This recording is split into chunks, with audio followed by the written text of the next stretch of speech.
Kita masuk di segmen terakhir kontroversi. Mbak Aisyah, kalau dari Iran sudah menyatakan bahwa mereka tidak mau bernegosiasi di bawah tekanan, apalagi di bawah blokade yang dilakukan oleh Amerika Serikat, apakah pada akhirnya Trump akan paham soal ini? Saya kira Trump ini kan punya zona pemikirannya sendiri ya. Perang ini pun saya kira ini terjadi dan berkepanjangan juga karena adanya kegagalan intelijen dalam meyakinkan stakeholder di Amerika Serikat. Karena pada dasarnya kita lihat pemikiran Donald Trump ini cukup unik gitu ya. Jadi memang Trump ini seolah-olah membuat bubble terkait informasi yang diterimanya. Jadi ada echo chamber yang dibuat sendiri di sana. Nah, permasalahan intelijen tadi saya kira ini ada beberapa permasalahan yang membuat kenapa ini menjadi berbelit-belit dan sangat kompleks. Yang pertama, ketika kita bicara tentang karakteristik dari Donald Trump, ya kadang-kadang intelijen itu bisa mengumpulkan informasi, diolah, tetapi yang kemudian mengambil keputusan ya terkait kebijakan nantinya yang akan diimplementasikan itu adalah tetap stakeholder, ya pemerintah presiden dalam hal perperangan ini.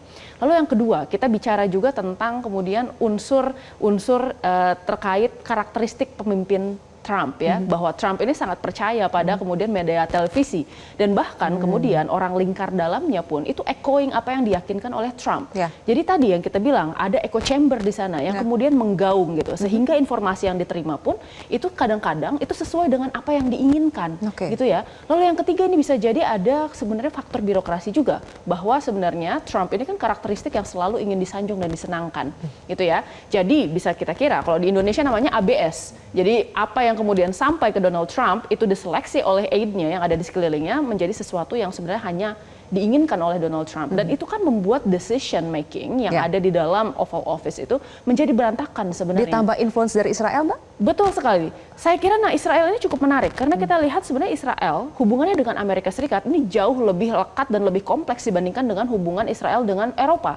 Kalau Eropa hutangnya itu hanya sebatas hutang sejarah ya. Tapi kalau Amerika Serikat kita tahu bahwa Zionis ini kan tidak hanya kemudian menjadi aktor yang aktif di dalam bisnis Amerika Serikat ya keuangan gitu, tetapi juga di dalam aktor politik. Banyak sekali presiden yang naik ke atas gitu ya, itu dengan dukungan dari pengusaha yang berlatar belakang Yahudi Zionis gitu ya. Selalu ada lobby Zionis. Betul, sehingga membuat permasalahannya menjadi lebih complicated lagi. Baik, terima kasih Mbak Aisyah.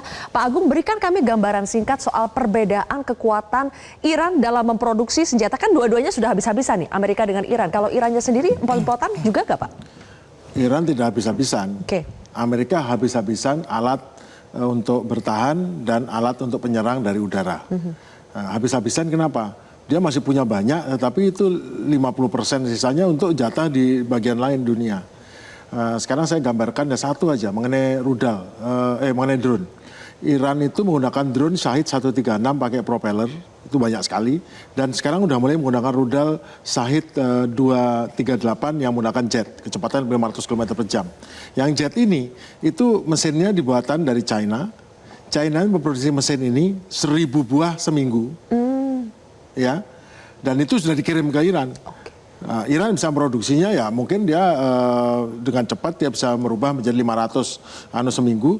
Tetapi yang jelas Amerika untuk produksi alat semacam ini kapasitasnya paling hanya 100 buah sebulan.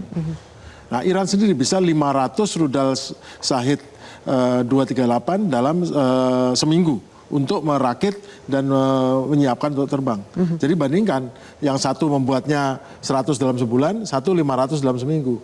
Karena katanya kapasitas rudal, khususnya drone ya, saya tidak rudal, drone Iran itu sudah pulih kembali ke jumlah semula selama periode ini, periode gencatan senjata dan selama perang. Jadi selama perang 5-6 minggu ini produksi jalan terus itu. Baik, terima kasih Pak Syarki atas gambarannya. Dan terakhir Pak Pitan, what's next after ceasefire yang diperpanjang sepihak oleh Amerika Serikat? Sekarang kita berada di titik mana dan akan menuju ke arah mana menurut Anda? Begini, saya melihat terlalu ramai orang mengomentari perang Iran.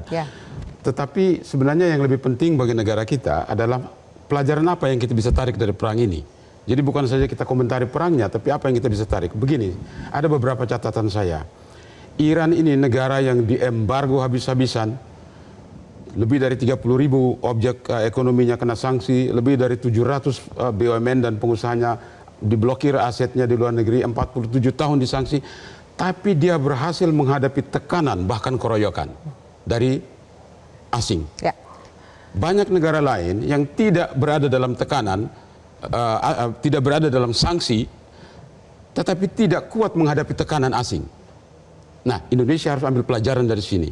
Kenapa Iran yang berada dalam tekanan dan sanksi begitu berat masih bisa bertahan menghadapi tekanan asing? Itu yang pertama. Yang kedua, kita lihat bahwa Iran itu punya cultural defense yang sangat kuat. Ketahanan budaya yang sangat kuat. Nah, selama ini kita kurang memperhatikan perlunya ketahanan budaya bagi bangsa kita. Padahal budaya itu adalah fondasi yang membentuk karakter bangsa kita. Itu yang kedua yang saya katakan. Yang ketiga, saya mau katakan begini. Selama perang Iran ini berlangsung, orang lupa bahwa sudah lebih dari 2.500 orang tewas di Lebanon. Dan itu Israel terus melakukan penyerangan ke sana.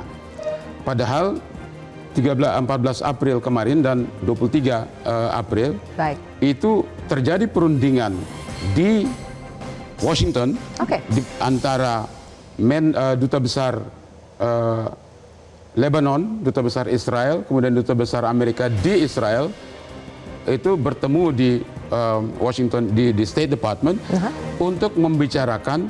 Topiknya tidak seperti yang kita harapkan. Topiknya bukan bagaimana caranya supaya Israel menghentikan berperang dengan Hezbollah, tapi topiknya justru adalah bagaimana caranya supaya militer reguler di Lebanon itu bisa bekerja sama dengan militer Israel untuk memberantas operasi Hezbollah di Lebanon. Jadi ternyata ada dua medan perang yang berbeda. Tapi yang saya mau tekankan, cobalah kita melihat dan menggali pengalaman, nilai-nilai pelajaran apa yang bisa kita tarik dari perang ini yang bermanfaat bagi bangsa kita. Terima kasih Pak Pitan, Mbak Aisyah, dan juga Pak Syarki atas waktunya di Kontroversi. Pak Pemirsa, ketika negosiasi kehilangan arah, saling blokade semakin menyulut amarah. Di tengah ego dua kekuatan besar, bisakah kita berharap perang akan surut atau justru semakin berlarut? Jelajahi cara baru mendapatkan informasi. Download Metro TV Extend sekarang.